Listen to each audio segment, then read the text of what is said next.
Welcome to Seen Not Fixed, a Spoonly podcast. I'm Nicole Pedra, and this is a space for honest conversations about chronic illness, mental health, and the parts of living in a body that we cannot control. Just a reminder, this conversation is for informational and community purposes. It's not medical advice or mental health or professional advice. It's about shared living experiences and perspective, and we encourage listeners to seek care that's right for them. So today's conversation is really about what it's like to live inside a body and mind that others can't see and they don't fully understand, and what it takes to keep going anyways. So today I am so excited to be joined by Rachel Barnett, the founder of Spoonly. And Rachel brings a deeply human perspective to mental health, chronic illness, isolation, and access to care, especially for people whose experiences don't fit neatly into boxes. Thank you, Nicole. I'm so excited to be here. Spoonly's very first podcast episode. Woohoo! I am also joined today by Lauren Friedman. She's a healthcare strategist, patient advocate who speaks openly about capacity, healthcare dismissal, and what it means to live in a body that doesn't really cooperate in predictable ways. Thank you so much for having me, Nicole. It's great to be here on Spoonly's inaugural podcast episode and with Spoonly's founder, Rachel, of all people as well. So thank you so much for having us both. Yeah, it's awesome. So today I really want to start out our conversation with a question. So before diagnosis, do you remember the moment you realized something was wrong? Oh, I definitely do. So I'm just going to jump into it. I live with 3 chronic illnesses. We will get it. You get the gist. My cancer diagnosis. Prior to that, I had been in the best shape of my life. I was 28 and, for reference, I'm 40 now. So I was incredibly active, long distance runner. I'd gotten really into running, felt really fit and strong in my body. And, I'd wake up with tons of energy and go for a run and then go to work. And in the evenings, I'd do hot yoga. And I just felt so deeply like alive and energetic. All the things we would hope for at age 40. Exactly, which I honestly believe is also possible at 40. But at 28, that's how I was feeling. And then I started noticing I would wake up completely exhausted, even if I slept great the night before. I was having to cut my runs short, starting to feel really just achy and stiff in my neck. But more than that, it was just this general feeling, almost like a sense of impending doom. I just had a feeling that something was really wrong. That was my deep intuition was, oh, something is really wrong. Even though at that point my symptoms weren't super scary alarm bells, it was just something's not quite right here. And that lasted for a very long time. What chronic illnesses are you actually have been diagnosed with? Just so our viewers or our listeners can know. I was diagnosed with metastatic papillary thyroid cancer. I also have ulcerative colitis, which is so awful. Like, I have to say it with a laugh because, it's true. It is so awful, I think. So one thing, I have a question about that. Okay. I've seen these stoma bags. Mm-hmm. Is that something that people sometimes need when they have it?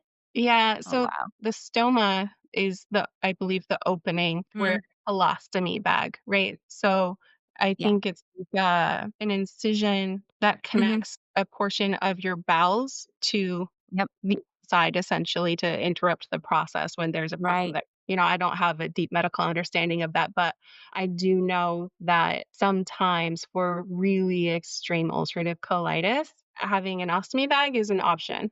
For the people who don't know, basically when you have this bag, you poop in the bag. Mm-hmm. So you have to empty it. It's a process. It can be life-saving. Absolutely, it can be life-saving. But yeah, so ulcerative colitis comes with a lot of really painful, difficult, often embarrassing situations, which I'm happy to talk about any of it. But back to your original question, I also was recently diagnosed with hemiplegic migraine disorder, which is a little different than your standard headache. A hemiplegic migraine, the symptoms often mimic a stroke. Wow. So and the first time I experienced hemiplegic migraine, I was driving. Very, very dangerous situation. And one of the things that happens at the onset of one of these migraines is I call it a disco worm shows up in my vision because it's this worm shaped squiggle of rainbow colored flashing lights. So that happened while I was driving. And my first thought when this happened was, did somebody dose me and I didn't even realize? I was Like, did I get roofied? Yeah, I'd been drugged. well, and I had just left a dinner party with my friends who would never drug me, especially without telling me. I just want to throw that out there. But that was my first thought was, am I on drugs right now? And then it got really scary because the disco worm turned into entire holes in my vision where it's like my brain didn't even recognize that this existed here, this part of reality and this part of reality. And as I'm driving and that's happening, and thankfully my sister was with me and she helped me pull over to the side and thankfully it passed in about 20 minutes. But that happened and then I started getting more and more of these and the symptoms got worse to the point where I would stop being able to speak or understand language. And that's, like a symptom of or a sign of a stroke. And so even though I was Terrifying. really struggling with the language aspect of it, I still had my logic and my reason and my like understanding of what this could be. And I had the good sense in that moment to do a stroke test on myself, even though I couldn't see entire parts of my vision. I couldn't really speak. And I remember standing in front of the mirror in my bathroom, remembering that somebody had told me, okay, if you're having a stroke and you close your eyes and you hold your hands out like this, and if your hands drop, that could be a sign of stroke. And so I was looking at my face and saying, okay, am I symmetrical? Is one side drooping? And none of that was happening. But these other really scary things were happening where I couldn't tell anybody what was happening because the language part of my brain was just misfiring. So those are the three big ones that I deal with. No big deal. Yeah.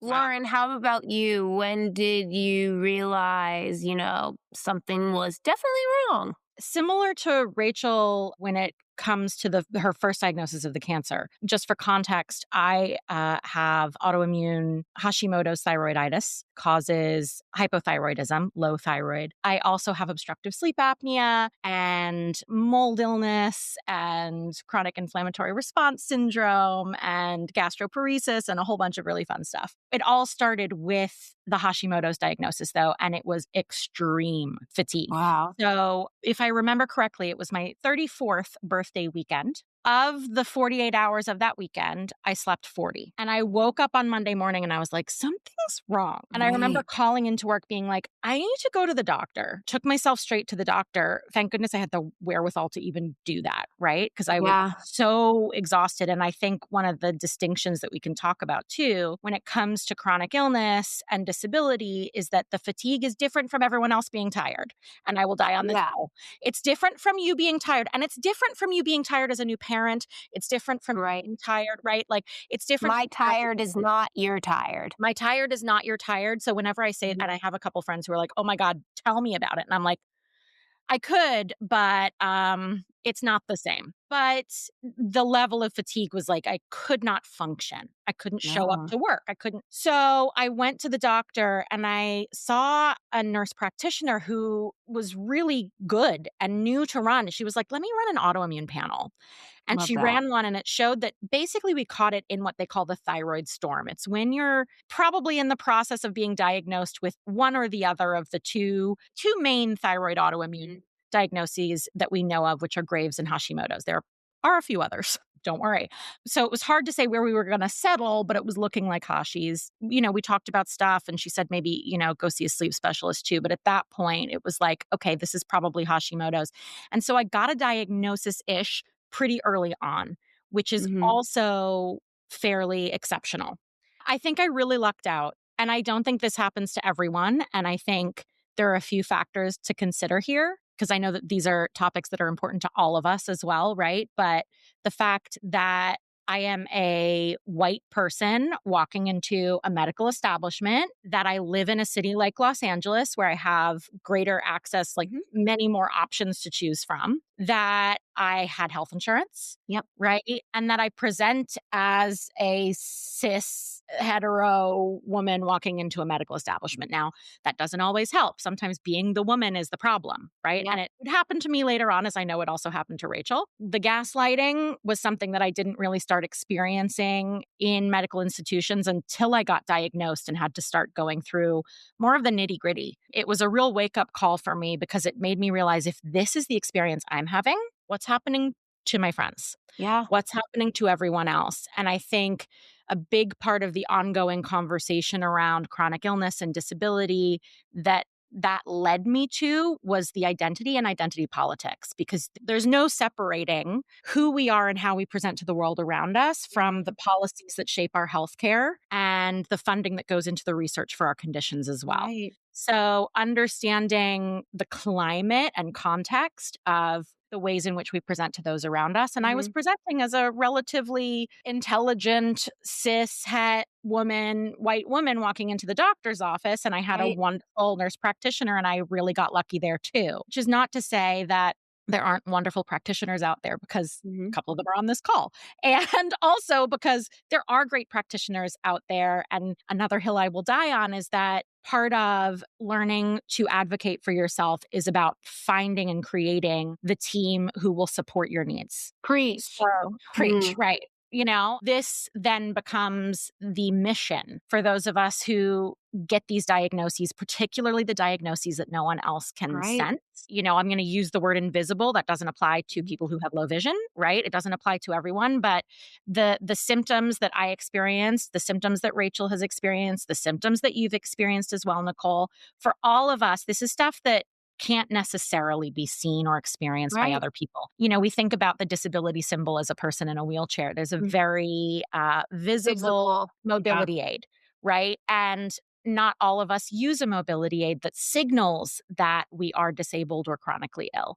Right. So for those of us who have these invisible symptoms, I mean, immediately my inner militant feminist basically became really activated by this experience. So my mission then became, how do I figure myself out and my own healing, but then how do I help other people Right. get an understanding of what they need to do to move forward? And I was supported by a great community, and not everyone has that either. Yeah. So, And speaking on that topic, actually, because I have a lot to say about it. You know, I was very lucky that my mom was in healthcare. So she was a bull. She knew exactly what to do. And I got sick at such a young age. I was 10.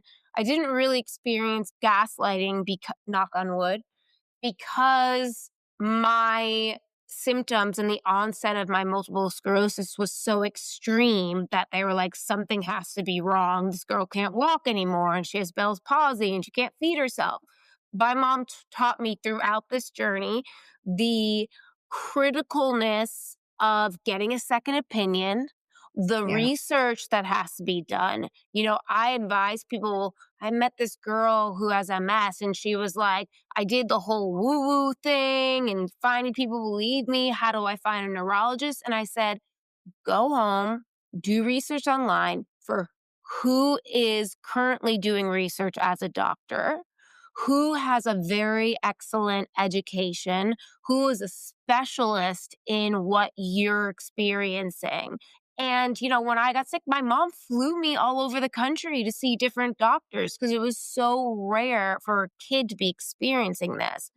And, you know, I tell people, for in the doctor's settings, you don't need to know the answers, but you have to ask the right questions. oh Right? boy, that's a big one. Nailed it. Like, people experience gaslighting, and they talk about these doctors, and they're like, the doctor didn't know or diagnose me, or he's not giving me this medication. Ask why. If you think Yep. you have a disease, ask why the doctor says you don't, because we can't diminish the fact that this was their education, right? Like, they are the specialist in this. So it is our responsibility to ask why the doctor recommends this medication, why, you know, they say this is what you have. And I think that helps you feel more confident in what your Mhm. doctor is advising, right? Yeah, and we live in a Yeah. culture that doesn't educate us as patients. Right? We're very much kept in the That's a dark. big problem. It's a big problem, but the only way to become an educated patient is to start asking questions. And,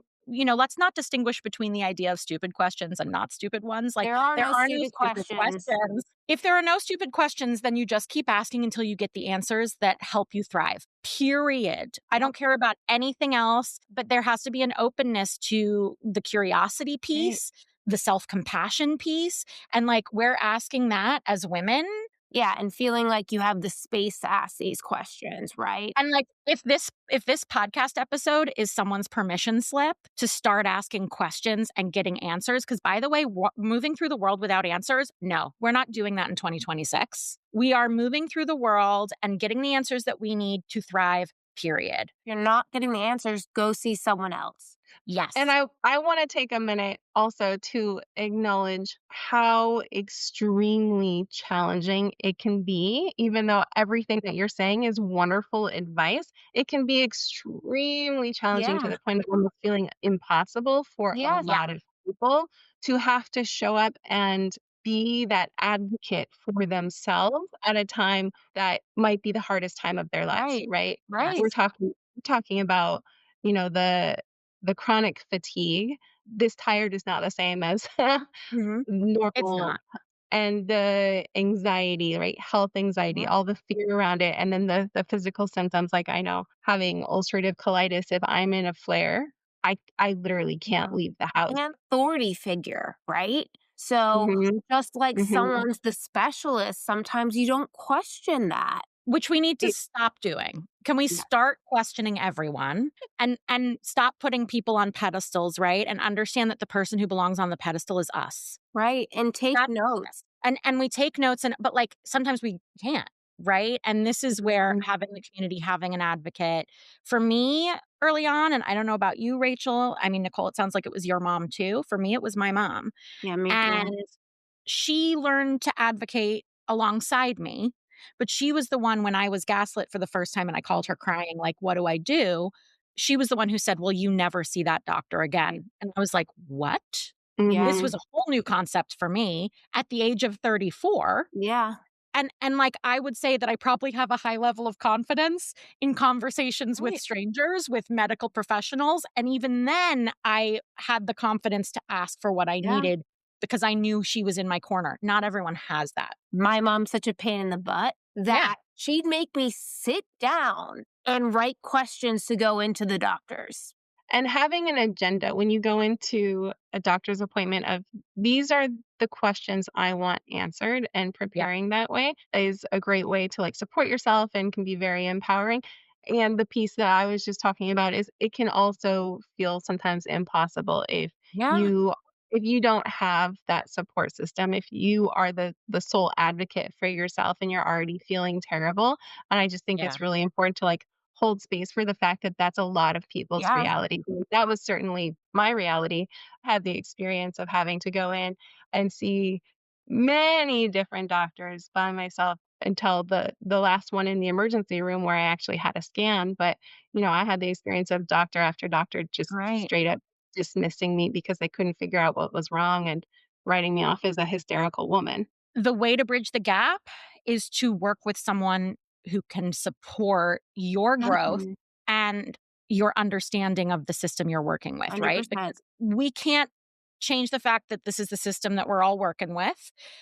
And this is something I say to my clients all the time too, right? You are not responsible for the systems that oppress Mhm. and challenge you. Right. What you are responsible for, if you choose to accept the mission, is to find ways to thrive Yep. despite them and without causing further harm to others. And Yes. how do we like for me as a health coach, every day I'm showing up and helping someone make the system work better for them, because if I can teach one person to make a broken system work in their favor, then we can change the system from within. Right. We exist as coaches, as therapists, as somatic experts, all of the experts that Spoonly has made available to people with chronic illness and disability Yep. to Mhm. support individual growth, personal advocacy in the healthcare system and help you find the things that you need to thrive. Don't have a system, we'll be your system until you figure out what your system is. So that moves perfectly into, two parts to this. How does chronic illness change someone's relationship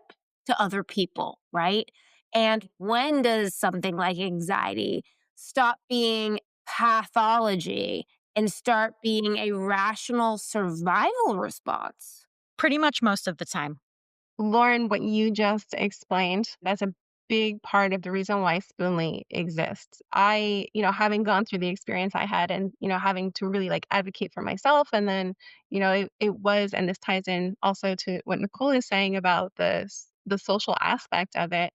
I became extremely aware of how socially isolating living with Yeah. chronic illness can be. Anxiety was a struggle for you, correct? Huge, huge struggle for me. Absolutely huge struggle for me. Not just health anxiety about, am I going to be okay, but all the other pieces of my life that these illnesses impact, and a big piece of uncertainty also, of never knowing what the day's going to look like. Waking up in the morning and thinking, am I going to be able to function today? Right. Yeah. I, That's I, a new paradigm. That's a paradigm shift. Yeah. yeah, That you have to start 100. listening to your body on a deeper level. And I'm at this point now, almost a decade in to acquired illness, right? Some people are born with the condition, some people acquire it later on in life. There's a grieving the shift from a previously abled body to one that is chronically ill or disabled, starting to understand the systems and the personal, right? Because there is a difference. And then also having to learn how to shift the way that you manage your professional life, your personal life, these aspects of your well being. There's a big learning curve there when it comes to the communication part, because you first have to learn what your body's saying so that you can then translate it for other people. There's a lot of stuff that gets lost in translation along the way. And I know my neurodivergent folks listening to this are going to be like, oh my gosh, I know exactly what you're talking about. Yeah. So understanding that we're going to be doing a lot of translating, whether that's translating into a language our doctors will understand or translating our fatigue to friends who don't get it or otherwise. I am now at a point, nearly 10 years in, where I look at everything that happened and I go, wow, what an opportunity. That's a big paradigm shift too. Going back to what you were mentioning too, Rachel, I think overcoming a lot of the stuff that Rachel has experienced does do with becoming aware of how your body's responding and everything. But that anxiety leads to a lot of isolation, social isolation. What's going to happen when I go to this party? What's going to happen if I drive, right? Can I even go to the party? And please keep inviting me. I may not always show up. Like, who are the people who are going to stick with you through that? And who are the people you're going to lose along the way? I've lost some people too. And that's an additional grief. And I've had the time and the space and the support to get to an understanding that those people are not for me right now. And that's okay. One thing I want to also harken back to, which is entirely like this total non sequitur, but one of the things that we mentioned here when it comes to support too, is for you and me, Nicole, it was our moms. I want to talk about women's labor in health and well-being, because I don't think this is something that gets talked about enough, that if you have a sick child, quite often, and this is not always the case, of course, quite often the burden of care is on the mother. Quite often for myself in relationships, I find myself offering care, and sometimes we do it at the detriment of our own well-being. So like really understanding in domestic partnership and otherwise where the burden of care falls to and how we can find ways to equalize or create equity in the ways in which we pursue our healthcare. The healthcare system and all of our systems are designed for white men, cishet white men. So it's understanding that like they're designed to work for those guys. I've been sick for 27 years and my dad's gone to one appointment. And look, there's nothing wrong with your dad, right? He's old school. He's old school. It's fine. Right, but let's also understand what the additional burden is on women in domestic partnerships in the household and the fact that there is emotional and mental labor involved in showing up for the appointments and manage what I manage for myself alone, most people would not be able to manage. Exactly. So if you find yourself then in relationship with someone where they're needing care and they don't know how to manage it, how do you support them when you're trying your hardest to support yourself? Yeah. Your Mhm. resilience changes over time.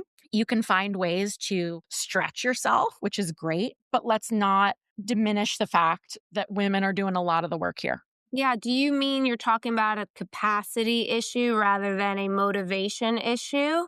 Like that Major, distinction is very important. major, major, major. And this is where the communication then comes in too, right? I have to learn what my capacity looks like day to day. Then I Mhm. have to translate that and tell the people who are important to me so that I can show up for them Right. and my employer and my Right. partner and my family and. Yeah. And then I, you have, if you have neurodivergence on top of it, Yeah. A lot. right?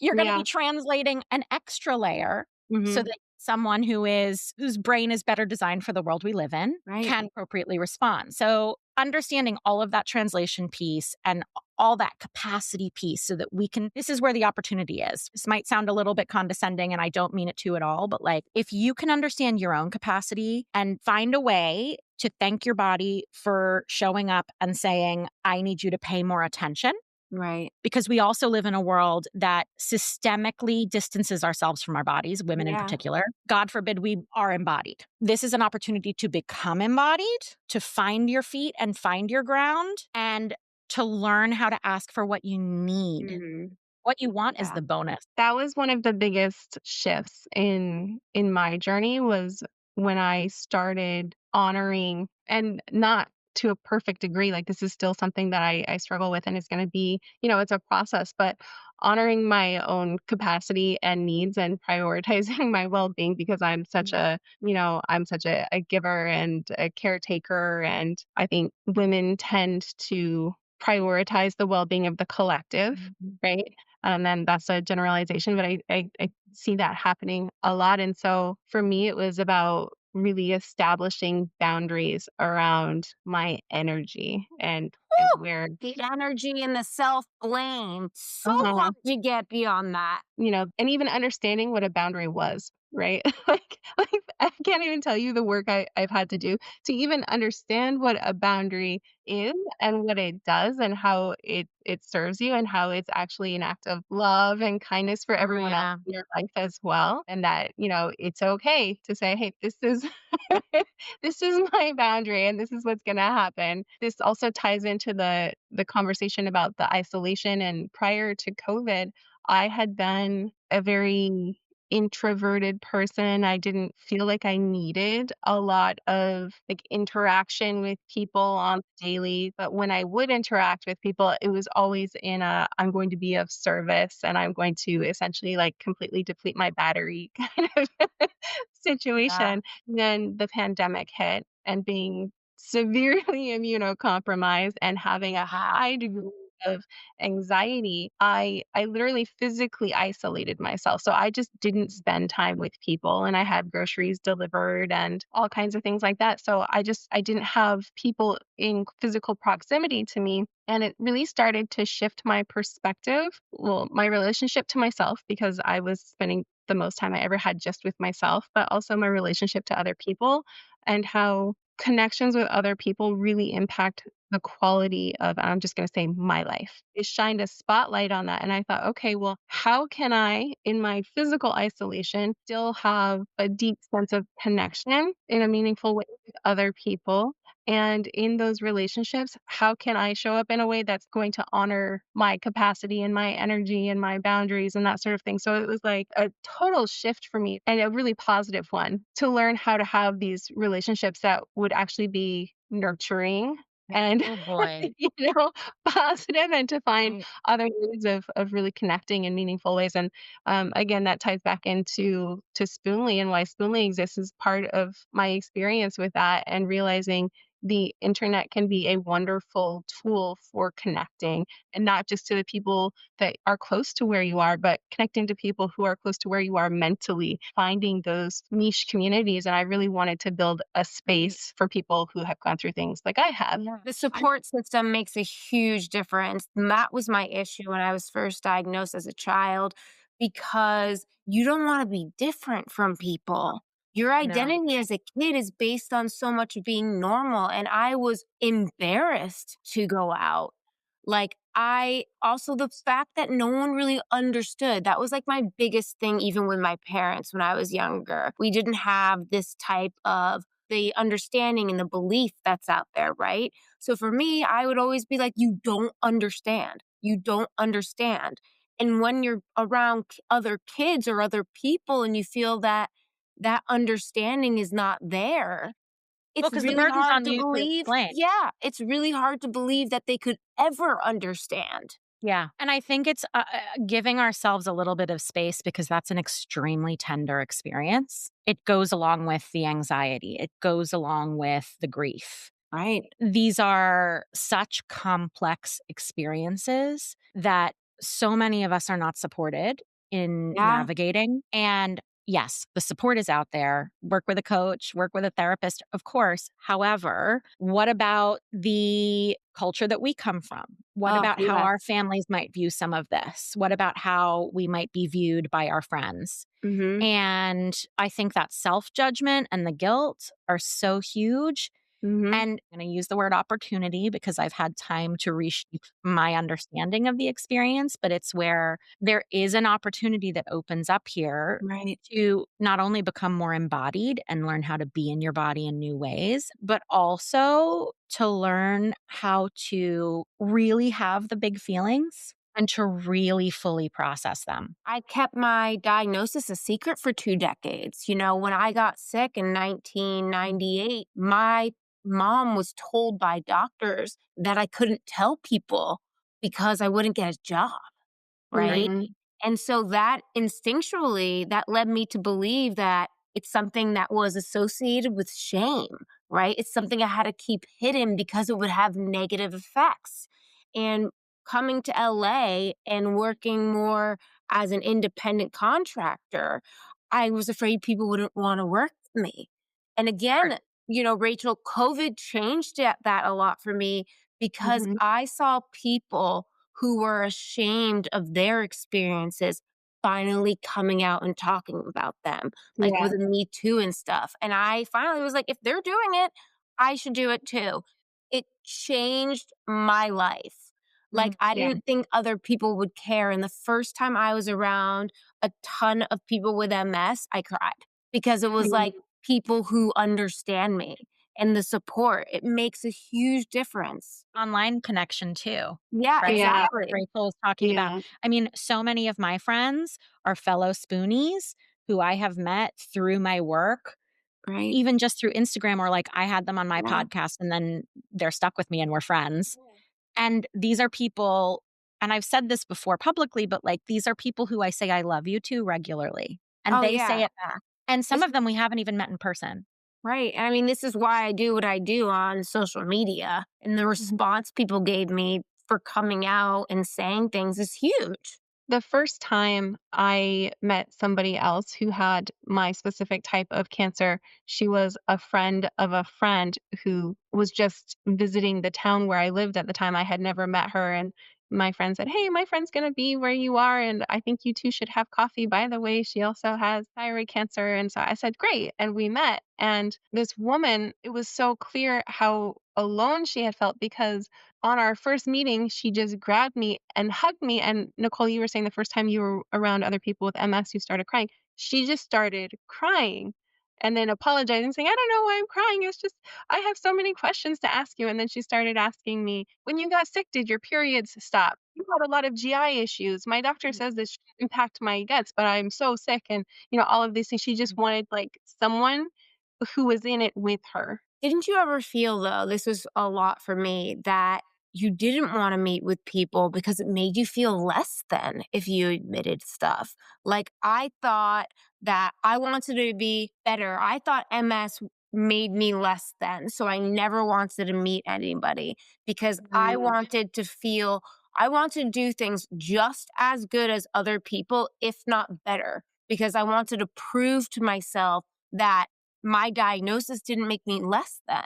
Mm. And I think some people feel that way. What you're talking about, Nicole, is internalized ableism. And Yeah. ableism itself is a huge topic. Exactly. And but also what I was going to say is that what I have struggled with in talking to other people who have gone through similar things or have the same diagnosis as me is it depends on where they are in their journey. It's like almost re-traumatizing sometimes Mm. because if somebody is saying, "Oh, I was just diagnosed with this," and they're talking to me and there's all that fear, or they're telling me that they almost, they have ulcerative colitis and they almost bled to death. And then it's like, "Ooh, I feel it. I remember that." And Right. even now I'm starting to tear up because it's so huge. And so that has been part of my process also of like Yeah. honoring my boundaries and my energy and realizing, "Ooh, there's a lot there," because medical trauma is a real thing. Yeah. Yeah. When it's invisible, you just want to be, people don't get it anyway. So you're trying to Mhm. perform like that. Like people can't see weakness in my leg really because they're not paying that close attention. So I'm, trying to keep up with that. Yeah. I've been in business meetings before, not with Spoonly, but places where I've worked where nobody knew what was going on with me at all. And then somebody had found out that I had gone through cancer treatment. They shared that with a few people, and then I felt very like, ugh, that shifted perspective. And I was like, Yeah. so I see both. I see both ends It's of it. I think it's a really delicate balance as a care provider, right, Rachel? Like, and Nicole also as an advocate, right? I think this is something where I've done the dance a little bit as a patient advocate, where sometimes I have my toe in and sometimes my toe is out. And I think that's because, occasionally people come to me and they want to just verbal vomit all the stuff that's going on with them. Yeah. And they Yeah. need to, and they need someone to talk to. But this is where, for me, the container of the health coaching is my container, right? I'm able Mhm. to show up for the sessions and talk to people about this stuff. When I'm not doing that, like, I mean, I'm talking to my friends all the time about my TBR, my to be read list, right? And there are so many books on the topics of chronic illness and disability and ableism and culture that I want to read. But in my off time, I'm reading fantasy. I'm reading fiction. I'm usually giving my brain a break. But like that's also a recent realization for me. And I've been doing this for a decade.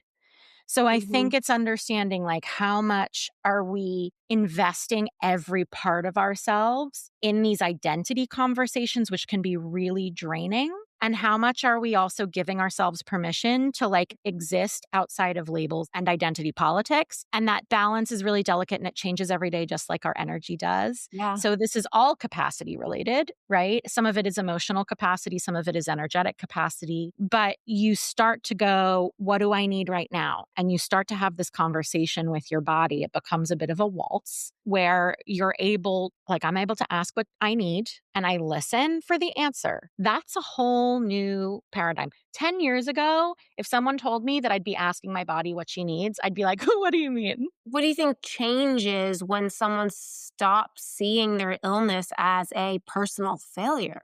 I think it becomes easier to talk about it. And I think it becomes easier to ask for what you need. Hmm. Mhm. And I think it allows you to create the capacity to deepen your resilience, deepen your relationships, because there's a certain vulnerability in sharing even more of who you are, and create space for yourself that didn't exist before. Yeah. And that sounds like magical thinking when you are at the early stages of a chronic illness journey. Yeah. But I guarantee that with the right support, with the right education, the right sort of, or the beginnings of an understanding of what you're going through, you can get there. Yeah. It is absolutely a marathon and not a sprint. And I am still working through it now, a decade later, and I'm a professional in this space, right? And which I'm sure both of you can relate to. It's understanding that like we need to be looking for the people who are living in ways that make us go, I want to do that. I Yeah. might have the capacity for that. That inspires me. So maybe if I start moving in that direction imperfectly, I can start to change how I show up in the world. This version of me is so much more what little me needed. And that's the check in. It always comes back to like the voice you can hear within. For me, so much of my journey through illness and learning how to like truly care for myself is just taking care of like 5-year-old Rachel, mothering myself, mothering my inner child. Because like Yep. if you talk about the inner child, we still have all of those versions of ourselves inside us. 5-year-old Rachel is still inside me. Sometimes she still needs like a bedtime story. Honestly, and doing things like that can be Yeah. so nurturing, so comforting. Just one thing about depth and connection to other people. I Right. never told a boyfriend. I never told friends. So it did prevent me from reaching a level, especially with females, because they Mhm. share vulnerabilities and I didn't. And it just had this like secret that kind of prevents you from connecting. So the last question is, if someone listening today feels like they're failing at their Hmm. body or their life, what do you most want them to understand? You're not failing. Anyone is failing or anything is failing. It's the systems that are designed without your support at top of mind. So there are a lot of systems that are failing us, but that doesn't mean that we can't learn to make them work for us. What I've learned in coaching, however many people I've coached up to this point, right, is that like there's literally no such thing as personal failure. You can set a million goals for yourself. Set as many goals as you like, set them as far out as you like. Not achieving the goal says nothing about you. It says everything about the goal. We can change the goal. I love that 100%. You are not failing, full stop. And there is no one right way to be unwell or to be well. It's finding the path that works for you. And that applies for everything from advocacy to self care. Self care one day might be you take a 6-hour nap and watch a movie, and self care another day might be you do your taxes that have been stressing you out and you do the hard meeting and you work a little later than you want to. And that's still self care and that's okay. I think a lot of people Yeah. try to fit into some, you know, image of what we should be doing or what a good spooning looks like. It's hard when you come from a family and stuff too that values productiveness, Oh, that's not right? just family, that's America. It Yeah. is. Hard. It's achieving when you're super productive. And I like to be a high functioning and I like to really work hard and achieve. And Mhm. I need that self care and I need to allow myself, but that's a constant struggle. Yeah. I think it's a constant unlearning. I think Yes. the invitation to unlearning that comes along with diagnosis, Hmm. there's an unlearning of self. There's an unlearning of self relative to culture, relative to relationship, relative to professional standing, like all of these things. But that means that there's space for a new understanding. So Right. it's like this uncharted water, it's a new frontier. Unknowns are scary as all hell, Hmm. but it's understanding that you are not alone and you've never been alone. It's important for everyone tuning into this to also understand that there is community. There are other people who are going through what you're going through. None of our experiences happen in a vacuum. And if they feel like they're happening in a vacuum, that's an opportunity to change the way we're going about them. Yes, we are responsible for creating a lot of that change, and it doesn't happen overnight and it doesn't all happen at once. But the beauty Mhm. of coaching and therapy is that we can look at these items one at a time and take baby steps, because a baby step forward is still a step forward. And there's no linear path from A to B. There is a very long and winding and meandering road. And that's the human experience, and that's what we're here to honor. The real beauty of this experience is that here we are, the three of us, sitting in community together because we've all spoken out publicly, because we've all created platforms. Now we have an additional platform through Spoonly, for all of our fellow Spoonies Mhm. to be in community and to learn together and grow together and go through growing pains together. Exactly. And it kind of breaks open the vacuum a little bit.